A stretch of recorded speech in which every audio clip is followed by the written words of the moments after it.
दोस्तों, आज की कहानी है ननद जी इस रविवार को दोपहर का खाना हमारे घर खाने आना।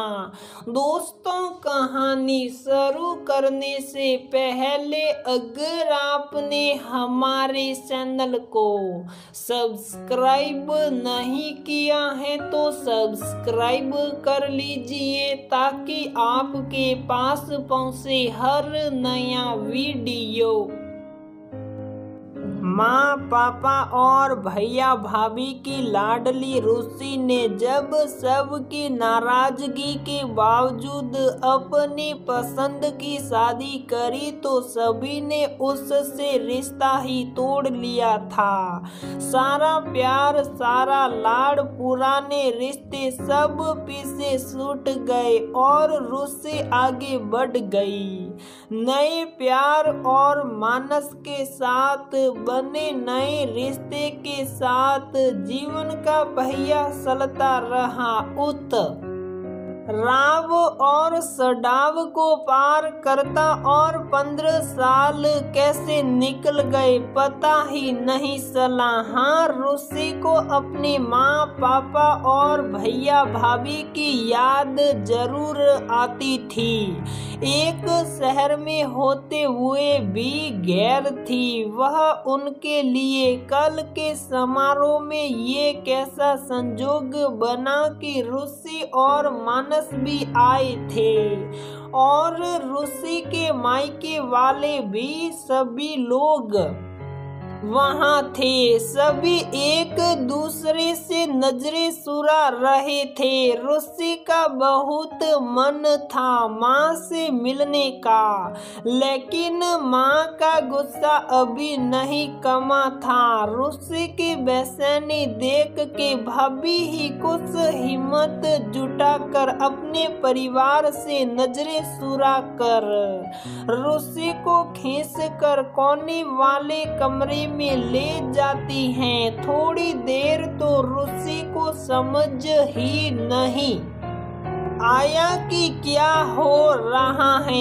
जब भाभी ने कमरे की सिटकनी सटाई और रूसी को देखते हुए बोली, क्या चाहती हो तुम? कितनी मुश्किल से तो माँ ने लोगों से मिलना, बातें करना शुरू किया है। तुम्हारी शादी के बाद से माँ तो बस अपने ही कमरे में चुपचाप बंद रहती थी और पापा जो सुबह होते ही पार्क में चले जाते थे दोस्तों से मिलने। वे तो पढ़े हुए अखबार को ही दिन में 4 बार पढ़ डालते थे ताकि घर में ही रहे। रूसी ने कुछ कहना चाहा पर भाभी ने कहा, तुमने तो जो करना था कर लिया, अब सुनो भी। कुछ भी करने से पहले कभी सोचा तुमने कि भैया की हालत क्या होगी? तुम अपने नए रिश्तों में खुश हो गई और इधर हर दिन सुबह ऑफिस जाते समय और शाम में वापस आते समय तुम्हारे भैया रास्ता बदल तुम्हारे घर से होकर आते थे ताकि बाहर से तुम्हें देख सके, तुम्हारी कुशलता जान सके। घर की बेटी थी, तुमने तो हमें छोड़ दिया पर हम तुम्हें नहीं छोड़ पाए थे। भाभी थोड़ा शांत हुई। हम दोनों की आंखों से आंसू बहे जा रहे थे। बहुत पीड़ा थी भाभी के अंदर। रूसी ने अपने आंसू पोंछते हुए कहा, भाभी मैंने तो कोशिश की थी। भाभी ने फिर कहा, कोशिश की थी, बस बताया था तुमने। ऐसी बातों को मनाने और समझने में माता पिता को थोड़ा समय लगता है पर तुम्हें तो जल्दी थी। 3 महीने में ही सब्र टूट गया तुम्हारा और तुमने मंदिर में शादी कर ली।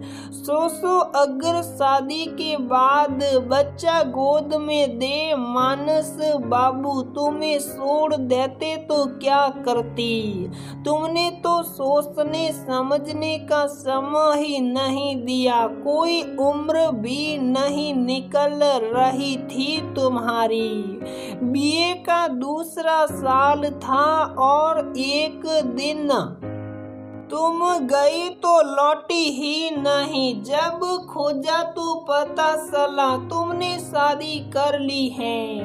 कितना बड़ा झटका दिया तुमने अपने परिवार को। रुचि ने महसूस किया उस समय उसने सिर्फ अपना पक्ष देखा था। 20 साल की उम्र में सबक को बहुत ही समझदार समझा था कि वह अपनी जिंदगी का फैसला ले सकती हैं, पर वह ये नहीं समझ सकी थी कि उसकी जिंदगी के फैसले के साथ कितनी जिंदगियां जुड़ी थी। आज अफसोस था उसे। मानस ने कई बार माँ पापा से मिलने की बात कही थी, पर रुचि को मन नहीं हुआ था।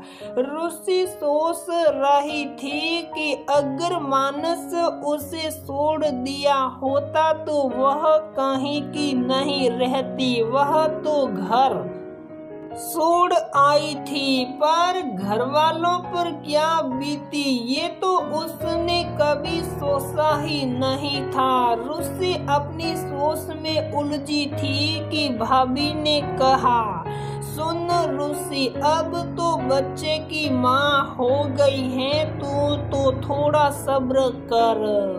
घर जाकर मैं बात करती हूँ सभी से और तुझे घर पर ही बुलाऊंगी। कुछ ऊपर नीचे भी हुआ तो घर में ही रहेगा। रुचि ने हाँ में सिर हिला दिया। अच्छा अब निकलते हैं, नहीं तो ढूंढ शुरू हो जाएगी। रुचि और भाभी नजरें बरसाते कमरे से बाहर आए और अपने अपने रास्ते निकल लिए। सप्ताह भर बाद भाभी का फोन आया कि इस रविवार दोपहर का खाना रुचि और उसका परिवार भाभी के घर पर करे, यानी रुचि के मायके में। कई बार बच्चे जैसे ही 20-21 के होते हैं सबको बहुत समझदार समझ